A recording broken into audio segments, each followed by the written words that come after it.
Alors, tout le monde connaît les contrails, enfin peut-être pas de nom, mais en tout cas de vue.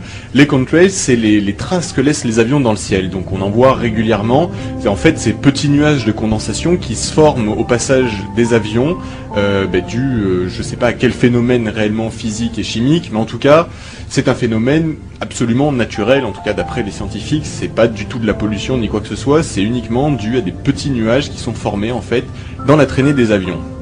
Alors, faut quand même savoir qu'à une époque, je sais pas si vous vous souvenez, quand les avions passaient dans le ciel, ils laissaient pas de traces.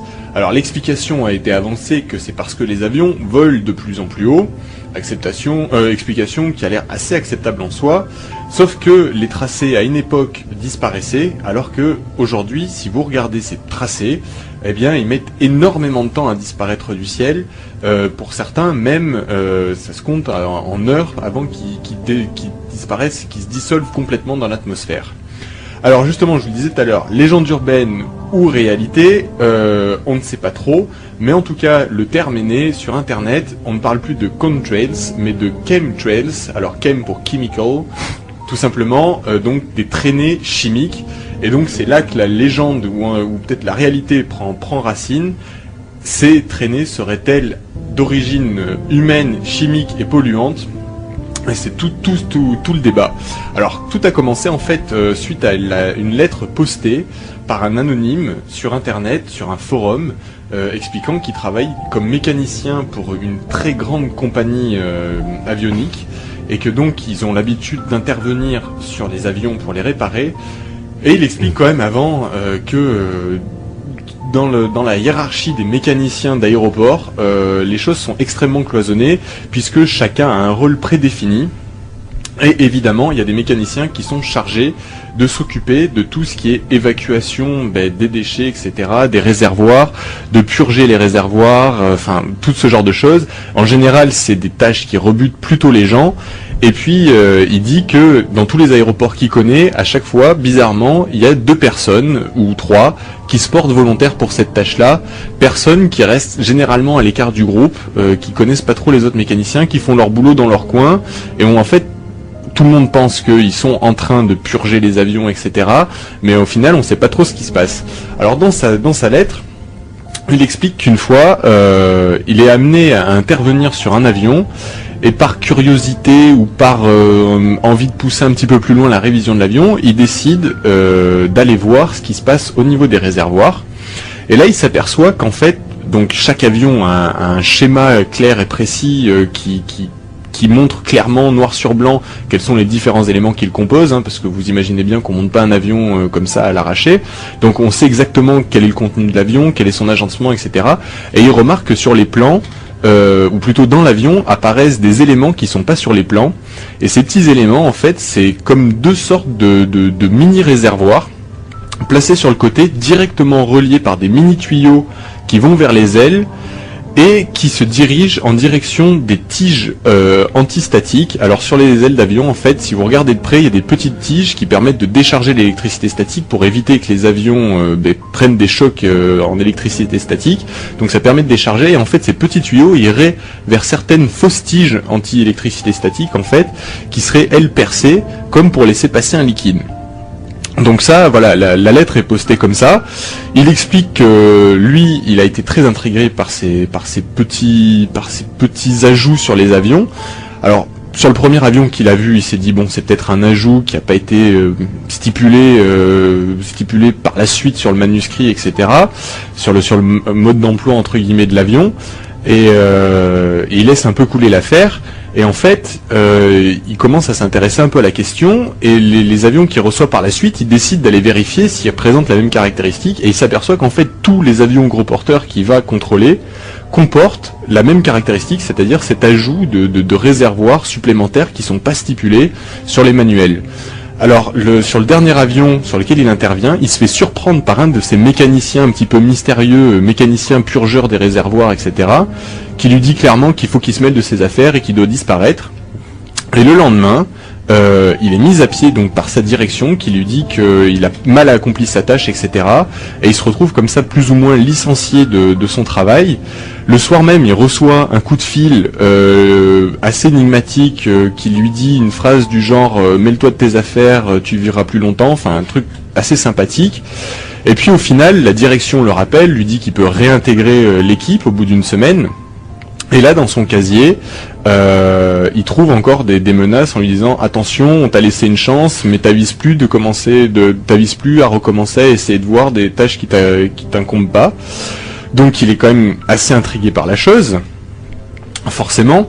Et l'histoire, en tout cas pour lui s'arrête là, sans qu'on ait là pour lui, en tout cas pour le coup, de réelles explications sur à quoi servent ces mini réservoirs.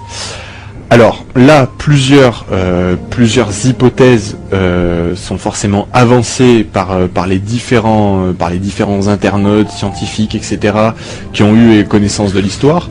Alors, la première explication, la plus farfelue, c'est tout simplement des agents chimiques, pour certains, qui seraient dispersés dans l'atmosphère afin de régler la démographie mondiale, parce qu'on serait trop nombreux sur Terre, etc.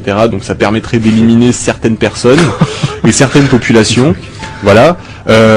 Tout ça sur fond, évidemment, de photos satellites. Et ça, c'est vrai que c'est assez étonnant, où, par exemple, on constate que pendant la guerre en Bosnie, il y a eu une accélération, donc on les voit clairement, hein, ces tracés dans les nuages depuis les photos satellites, il y a eu une accélération de ces tracés qui ont formé comme une espèce de quadrillage au-dessus de la Bosnie pendant le conflit. Donc c'est vrai assez étonnant. On a constaté la même chose là dernièrement en Irak, etc.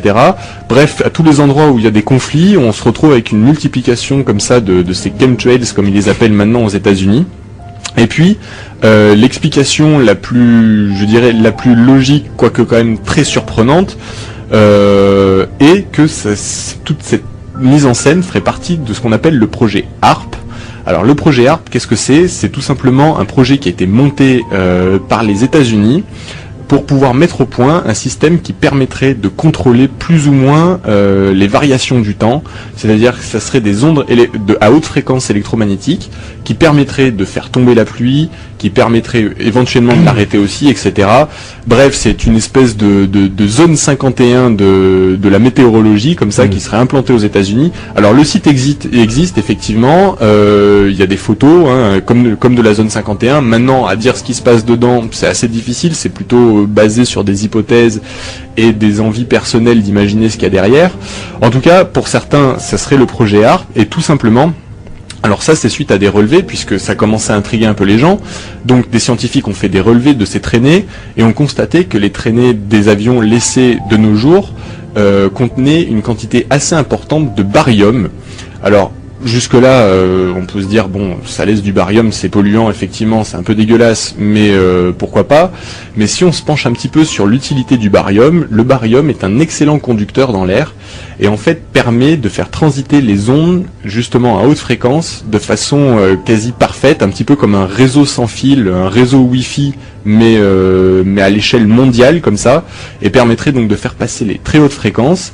Et donc l'hypothèse, ça serait tout simplement que ce barium servirait au projet HARP pour pouvoir véhiculer comme ça les ondes et pouvoir contrôler le temps, et donc servirait en quelque part l'armée américaine dans ses projets. Donc voilà, c'est la grosse mode en ce moment aux États-Unis. Alors effectivement, ce qu'il y a de concret dans l'histoire, c'est que les avions lâchent du barium. Ce qui est étonnant aussi, donc tout à l'heure tu parlais de ces cheveux d'ange, eh ben, les cheveux d'ange sont la conséquence directe justement du barium qui est laissé par les avions dans leur post-combustion. Donc en tout cas par n'importe quel engin volant laisse du barium derrière lui suite à la combustion. Donc t'en parlais tout à l'heure dans les Miracles de Fatima, c'est ce qui m'a un petit peu intrigué d'ailleurs, puisque c'est normalement le signe clair d'un engin, aéronef, tout est lié de toute façon. Et donc voilà, donc on reste comme ça sur cette espèce d'expectative. Je pense que je vous en reparlerai plus tard, parce que vraiment c'est la grosse entre guillemets tendance paranormale en ce moment aux États-Unis, et les commentaires ils vont à bâton rompu pour savoir ce qui se passe réellement. Donc alors en fait, pour récapituler, on a une nouvelle théorie du complot qui nous explique que dans les traînées que laissent les avions dans le ciel, il y aurait des produits chimiques Exactement. qui seraient destinés à rendre les gens malades ou peut-être à faire des expériences gouvernementales secrètes, bizarres, etc. Donc on a une nouvelle théorie du complot sur le dos. Exactement. Avec les traînées des avions. Exactement. Et que certains mécaniciens qui travailleraient dans tous les aéroports du monde seraient en fait des agents de l'État qui seraient là pour cacher ce secret à l'humanité. Pas mal, pas mal.